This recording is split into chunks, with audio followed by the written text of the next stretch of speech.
Hey, what's going on? So today I want to share something with you that, excuse me, may be beneficial to you.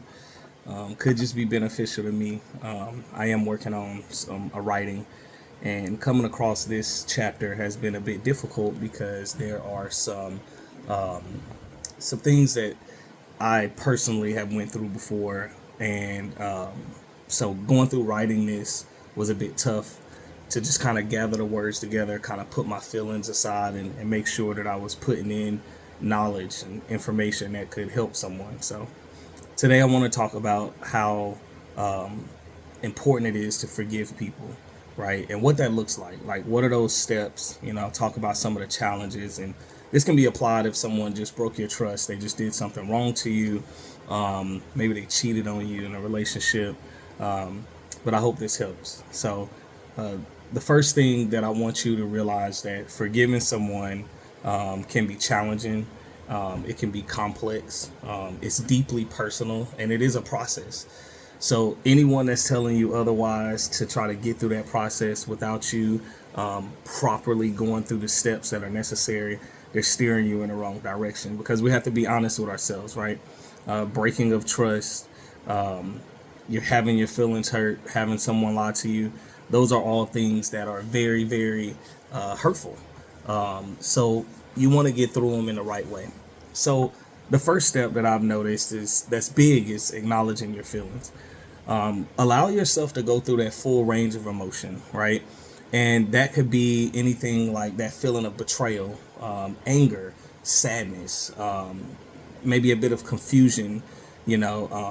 This lingering question of why this person did this to you, why this happened to you. Processing those emotions as opposed to just like suppressing them or hiding them. It's one of those things that it's like, are you asking for hurt? No, not necessarily. You're not asking for hurt, but you're asking for an opportunity to process them. And sometimes some people are fortunate; they get an opportunity to process these things with the people in which they felt the hurt from. Not everybody's that fortunate, right? We all know or probably have been in situations where, if it was a cheating situation or betrayal of any kind, the person who committed the act may not want that type of closure. They don't want to hear about your feelings, right? So you have to be mindful of that. That's a different type of hurt, right? Because that means that you're left finding out how to get through that pretty much alone. And there's other ways you could do it. It doesn't have to be with the person who caused those acts, but it takes something out of you to not be able to do it with the person sometimes that caused the hurt. But acknowledging your feelings, you personally acknowledge your feelings, and going through that range of emotions is super critical. Keeping in mind that the ultimate goal is to get through them and not get stuck and stagnant and dwell in it for too long. You got to understand the impact, and that's number two. Understanding the impact means that you need to reflect on how this has affected you, right? What type of impact does that have on your life? How deep is it? You know, can addressing certain issues help you move forward? Will addressing certain issues keep you stuck? Will they put you in the wrong direction? So understand the impact. Understand if there's a goal that you want out of it as you process this information, and that's going to lead to step number three, which is communicate openly, right? If you have an opportunity, have an open conversation with the person who hurt you. Have an open conversation with the person who you want to forgive. I've been in situations with people, and I'm not perfect. I've done things that I've needed forgiveness for. And so this is by no means slighting anybody that I've had to forgive over the years. But yeah, I've been in situations where people, their type of forgiveness, they've already forgiven themselves. And it's not in a way that I agree with, because sometimes I feel like that's just a shield, right? But I'm not them, so I can't make their process for them, right? So I have to let them go through their process. But it hurts when we're not able to get that clarity that we want, so we can make sense of the situation, so we can process it on our side, because they're saying they're already done with it on their side, right? Maybe in a cheating situation, they're like, well, we weren't together, we didn't have a title, right? Meanwhile, you were in love with that person, right? You didn't know that y'all were supposed to be going other ways because you were, on a break status or whatever, right? I'm calling out things that I've seen, right? Or maybe that person felt like the issues were so big that they had already made a decision that it was okay to do the things that they did, and y'all just weren't on the same page, right? Maybe you were holding out for a certain situation or a sign. Maybe some things were done to you that you feel you wouldn't have done to that person, right? So it's a lot of different type of hurt, and some of those things you're going to have to go through and process on your own, but seeking some type of clarity, communicating openly, will allow you to express those feelings, process them, maybe jot down some notes so you and yourself can air out your perspective. And what I don't want you to forget on the communicate openly step is you want to hear their side as well, right? Effective communication is crucial for rebuilding trust, especially if this is a I want to forgive you so we can continue type mission, right? In the event that it's a I want to forgive you so I can move on with my life, then maybe you adjust how much time you spend in this area. All right, but just make sure that you don't want to walk around with a bunch of people that you can't trust, right? So take advantage of communicating openly. And I said step number 4 a little bit earlier, but I'll make sure I want to touch on it, is seeking that clarity, right? So getting that clear understanding, knowing the reasons behind the actions, sometimes helps it make sense of the situation, and then of course gives you that knowledge that you need to decide what's the next steps for you. Then you want to go into step number 5, which is decide boundaries. Now, here's one where you want to spend a little bit more time, right? You want to determine what boundaries that you need to be set in the future to protect yourself, your relationships moving forward. Discuss trust building measures and expectations, all right, as you move forward. And I've heard people say, this is an area where you see a lot of people put up walls, right? And they go, well, since my trust has been broken, I'm never gonna this again, or I'm never gonna that again. Be careful with that. Take advantage of building boundaries that won't stop you from moving forward, but maybe protect you in the sense that maybe you can pay attention more to certain signs or certain red flags, right? So in the future what you remember what that hurt felt like when you didn't have those boundaries. So putting those boundaries in place so you can move forward safely, right? And understand there's still going to be some risk taking because you can't control what people do, right? And people are going to, if they want to make some mistakes, unfortunately, they're going to make those mistakes. So obviously there's other resources and faith and different things like that you can ensure that's involved in your relationship, so you can hopefully stand on a solid foundation to make sure that your relationship is in good standing and going in the right direction, but still want to establish boundaries because we all are human, right? Number 6, you want to consider professional help, right? I know that therapy and counseling can be extremely beneficial.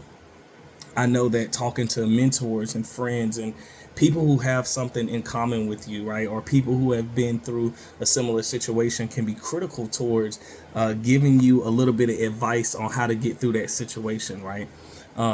What does getting through the hurt actually look like, right? What does forgiveness actually look like? They can provide some tools and techniques, obviously, to help you navigate. Again, it's a complex situation. And the emotions and decisions that need to be made, all of that stuff really needs some balance, right? So considering some more help is always great, right? Number 7 is a step that I absolutely love, right? And it's practicing self-care, right? Once that hurt has happened, right? It's there, it's done, it's deeply disturbing. And again, it's that personal process, right?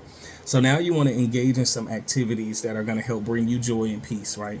You want to take care of you. This is the step where your physical, emotional, mental, all of those things about you are essential for you to put a bit more time into. I don't want to say a bit more than normal, because you always want to spend a lot of time on self-care, or put some good time into self-care, but this is the time that is critical. You want to absolutely make sure that you're taking advantage of those things that can help you smile, help you remember why you're worth it. Why are you worth the truth, right? Why are you worth someone being faithful to? Why are you worth, someone taking, not taking your trust, right, and just throwing it away, right? Somebody that protects your trust, that protects your values and your belief, and a lot of times rebuilding that inner belief in yourself will help you, so you can display that and help other people understand what your value is, and hopefully they recognize that and they don't want to break that type of trust, right? Number 8 is give it time, right? Now, I'm not one of those people that say time heals all things, because I don't believe that. I actually believe work heals things, right? So time involved is critical, because giving it time allows you to get through the forgiveness process, right? You don't have to rush yourself.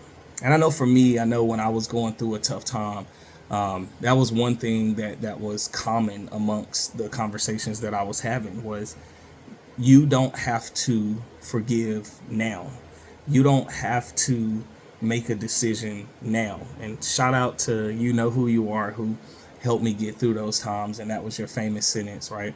That helped me really lower my rush or my sense of urgency, and allowed me to focus a little bit more, because what it told me was about not making that decision right now just allowed me to make a more conscious decision.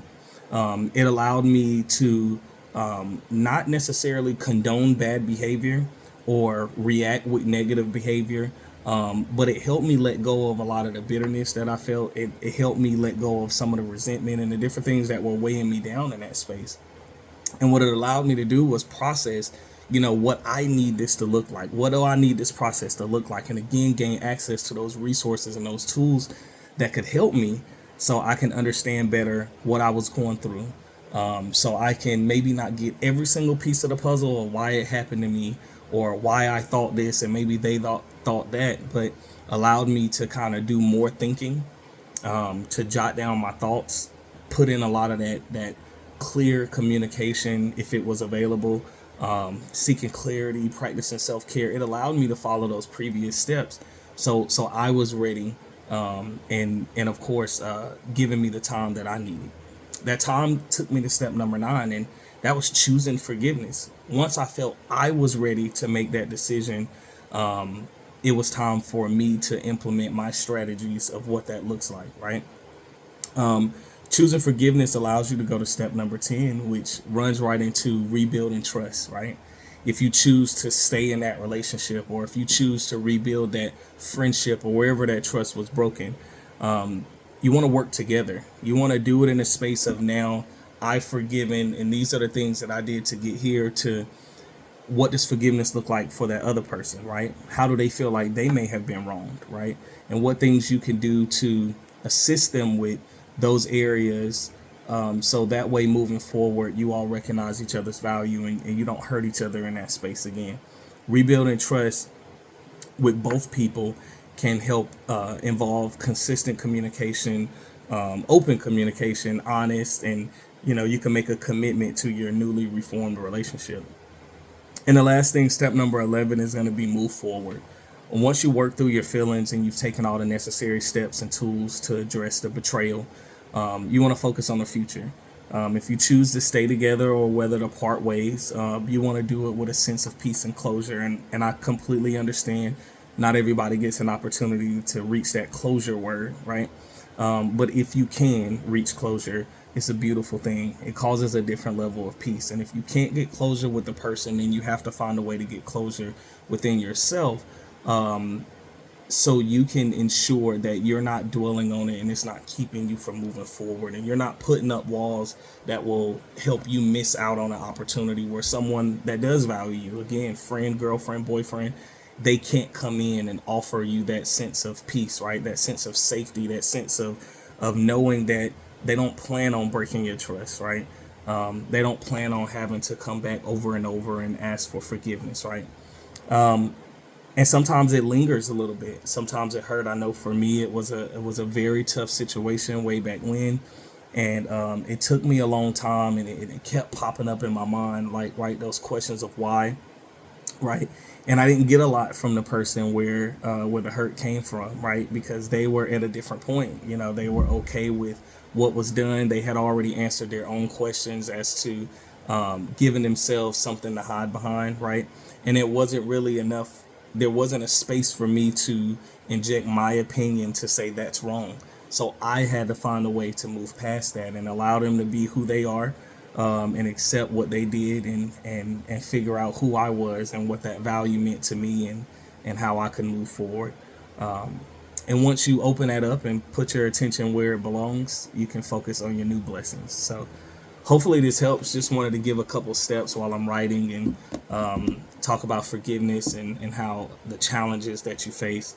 So I hope this helps you get through your journey. If you're going through it, use it. Let me know in the comments what you think. And I can't wait to share more. Have a great day. Bye.